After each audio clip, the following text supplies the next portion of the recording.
It was 11:47 p.m. on February 13th when Sarah found the first card. Not on her doorstep, not in her mailbox, tucked neatly beneath her pillow. In an apartment she lived in alone, on the 9th floor, with every lock bolted shut from the inside. The card was simple, red construction paper, the kind a child would use in elementary school, folded once, no envelope. She opened it with trembling fingers. Inside, written in black ink so precise it almost looked printed, were 6 words. "I've been watching you sleep, Sarah." She didn't scream. She didn't call the police. She stood in her bedroom doorway, staring at her bed like it had betrayed her, and tried to remember if she'd checked under her pillow before lying down 3 hours ago. She had. She always did. It was a habit born from childhood. Flip the pillow, smooth the sheet, check for spiders. Every single night for 27 years. And 3 hours ago, when she'd climbed into bed at 8:30 p.m., after a glass of cheap Merlot and half a romantic comedy she couldn't finish because watching people fall in love made her chest ache in ways she couldn't name, there had been nothing there. Nothing. So how was it here now? She walked through the apartment barefoot, turning on every single light. Kitchen, bathroom, the tiny hallway closet that held nothing but winter coats and a vacuum she hadn't used in 3 weeks. She checked the front door. Deadbolt engaged, chain latched. The windows, sealed. 9th floor. No fire escape on this side of the building. She was alone. She had to be alone. Sarah set the card on her kitchen counter, poured herself another glass of wine she didn't really want, and sat on the cold tile floor with her back against the refrigerator, staring at her bedroom door until the sun came up. February 14th arrived the way it always did for Sarah, with aggressive cheerfulness from the rest of the world and a hollow silence inside her apartment. She worked remotely, data entry for an insurance company that didn't care if she existed as long as her spreadsheets were clean by 5 p.m. Her desk sat in the corner of her living room, facing a window that overlooked a parking lot of a grocery store. She liked watching people carry bags to their cars. It made her feel connected to something without having to participate. She hadn't told anyone about the card. Who would she tell? Her mother called once a month and spent the entire conversation talking about her sister's kids. Her coworkers were names on a Slack channel. She had a therapist she saw every other Tuesday through a screen, but their next session wasn't for 6 days, and the idea of sending an emergency message that said, "Someone left a Valentine under my pillow," felt absurd even as her hands shook typing it out. She deleted the draft. By noon, she'd almost convinced herself she'd imagined it. Maybe she'd bought it herself during one of those dissociative episodes her therapist kept gently probing about. Maybe it had been there for days and she simply missed it. Maybe her nightly pillow check wasn't as reliable as she thought. Except the ink was fresh. She'd smudged it when she opened the card.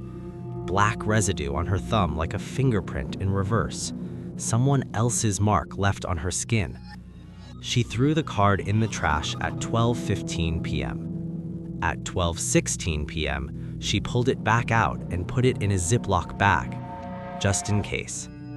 At 3:22 p.m., Sarah went to the bathroom. She was gone for 90 seconds. She knew because she'd started timing herself. Every trip away from her desk, every moment her eyes left the apartment's main room. 90 seconds. The door was open. She could see the hallway the entire time. When she came back, a second card was on her keyboard. Same red construction paper, same precise fold, same black ink. "You look beautiful when you're afraid." Sarah did scream this time. It came out broken, half gasp, half sob, the sound of someone whose body remembers how to be terrified even when their mind is still trying to rationalize. She backed into the wall and slid down it, her eyes scanning every corner of the room with the frantic precision of prey. The apartment was small, 600 square feet of space she knew intimately. Every creak in the floor, every shadow the afternoon light cast through the blinds. There was nowhere to hide. Under the bed was storage bins packed tight. The closets were shallow. The bathroom had a glass shower door. She checked everything anyway, twice. Nothing. No one. She picked up her phone and dialed 911 with fingers that felt like they belonged to someone else. 2 officers arrived at 3:51 p.m. A man in his 50s who looked like he'd rather be anywhere else, and a younger woman who at least pretended to take notes. Sarah showed them both cards, explained the locked doors, the sealed windows, the 9th floor, the timeline. The older officer glanced at his partner with an expression Sarah recognized instantly, the micro-expression of someone who has already decided you're wasting their time. "Ma'am, is there anyone who has a key to your apartment?" "No." "Building maintenance? Landlord?"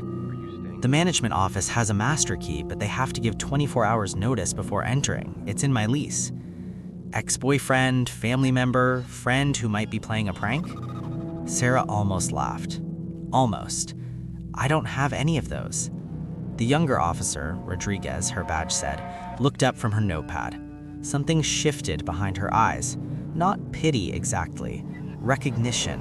The look of someone who understands what it means to be completely, structurally alone. "We'll file a report," Rodriguez said. "I'd recommend changing your locks and maybe staying with someone tonight." With someone.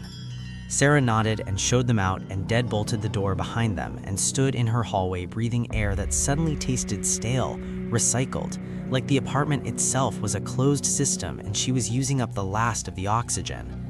She didn't change the locks. She couldn't afford it until Friday. Sarah didn't sleep. She sat on her couch wrapped in a blanket with every light on and a kitchen knife on the cushion beside her, watching her front door like it might speak. At 9 p.m., she ordered food she didn't eat. At 10 p.m., she turned on a podcast about unsolved mysteries and immediately turned it off because the silence between segments felt inhabited. At 11 p.m., she called her mother, who didn't answer. At 12:58 p.m., 2 minutes before Valentine's Day ended, her phone buzzed. Not a call, not a text, a notification from her front door camera, the one she'd installed 6 months ago after a package was stolen. Motion detected. She opened the app. The hallway outside her apartment was empty. Beige carpet, fluorescent lights, the neighbor's welcome mat with a cartoon dog on it. Nothing moved, nothing breathed. But propped against her door, clearly visible in the camera's wide-angle lens, was a 3rd red card. Sarah watched the footage back, frame by frame. The hallway was empty at 11:57:44 p.m. At 11:57:45 p.m., 1 frame later, 1/24th of a second, the card was there. It didn't fall, it didn't slide, it was simply absent, and then it was present, as if reality had blinked and someone had rearranged things during the gap. She did not open her front door. She watched the card through the peephole for 4 hours, her eye pressed to the tiny glass lens until her socket ached, until the hallway light flickered once at 3:33 a.m., and she jerked back so violently she bit her tongue and tasted copper.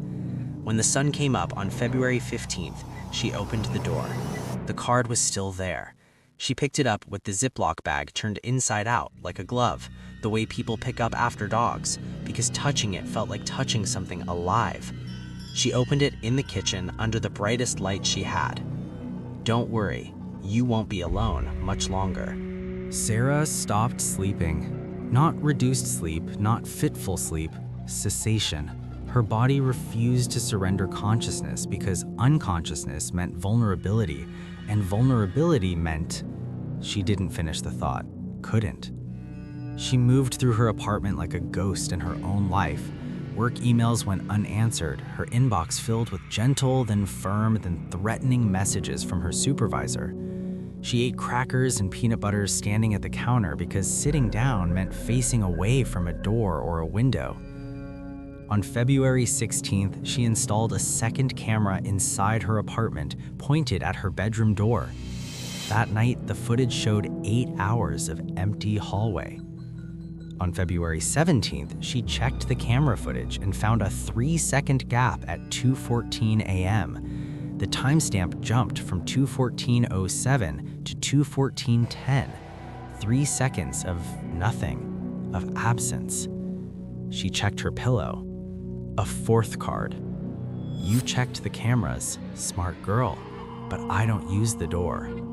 Sarah threw up in the kitchen sink, bile and crackers and fear so pure it tasted chemical, metallic, wrong. She called Rodriguez, left a voicemail, called again, left another, called the non-emergency line and was told someone would follow up within 48 hours. On February 18th, she went to a hardware store and bought new deadbolts, a chain lock, and a motion sensor alarm that shrieked at 110 decibels. She installed everything herself, cutting her hand on the drill bit, bleeding onto the door frame, not caring. That night, she set up her phone to record continuously. No cloud storage gaps, no frame skips. Direct to device, plugged into the wall, pointed at her bed from across the room. She lay down at midnight with the knife under her pillow and the lights on and her eyes open. She didn't blink. She didn't blink. She didn't blink. At 3:42 a.m., the lights went out. Not a power outage, her phone was still recording, the green dot glowing in the darkness like a single unblinking eye. Just the lights. Every bulb in the apartment simultaneously, as if someone had found a master switch that didn't exist. Sarah couldn't move. Not paralysis. She'd read about sleep paralysis, and this wasn't that because she wasn't asleep.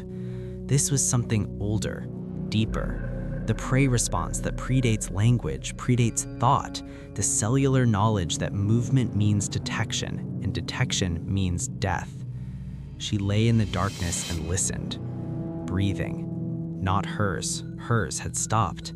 This was slow, measured, patient breathing coming from everywhere and nowhere, from the walls, from the ceiling, from the space between the mattress and the box spring, from inside her own chest cavity as if something had crawled between her ribs and was inflating her lungs for her. It lasted 11 minutes. She knew because the phone was still recording. She watched the footage the next morning with the sound on, sitting in the parking lot of the grocery store in her car because she couldn't be inside the apartment anymore. The audio captured her silence, her held breath, the ambient hum of the refrigerator. Nothing else. No second breathing, no presence, no proof.